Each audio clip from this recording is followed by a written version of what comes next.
Frindle by Andrew Clements. Chapter 13, Ripples. But life did settle back to normal in Westfield. More leaves fell, Thanksgiving came, then the first snow, then Christmas, and more snow. Fall and winter seemed to calm everything down and drive everyone into their own houses. Things were calmer at Lincoln Elementary School, too. Frindle mania was over, but that didn't mean the word was gone. Not at all. All the kids and even some of the teachers used the new word. At first, it was on purpose. Then it became a habit, and by the middle of February, Frindle was just a word, like door or tree or hat. People in Westfield barely noticed it anymore. But in the rest of the country, things were hopping. Frindle was on the move. In hundreds of little towns and big cities from coast to coast, kids were using the new word, and parents and teachers were trying to stop it. What had happened in Westfield happened over and over and over again. But Lawrence couldn't have been happier. There were Frindle shirts and sunglasses and erasers and notebooks and paper and dozens of other items. The new line of Frindles imported from Japan were a big hit, and now there was talk of selling them in Japan and Europe as well.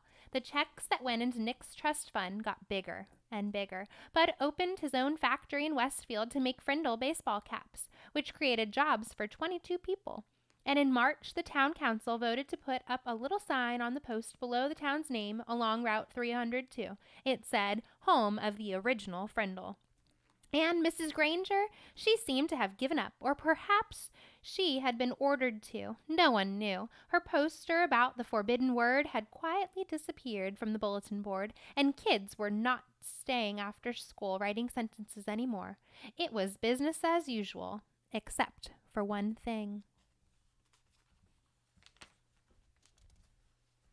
It says, but life did settle back to normal. Welcome to Westfield, established 1796, home of the original Frindle, and then there's a person with the pen.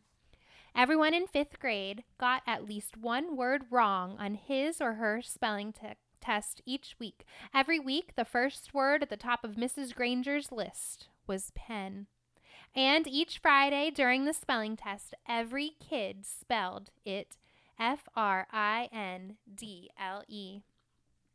Nick was sort of a celebrity for a while. Everyone had seen him on The Late Show and The Good Morning America and 2 or 3 other TV shows. John and Chris and all his friends kept asking about what it was like to ride in a limousine.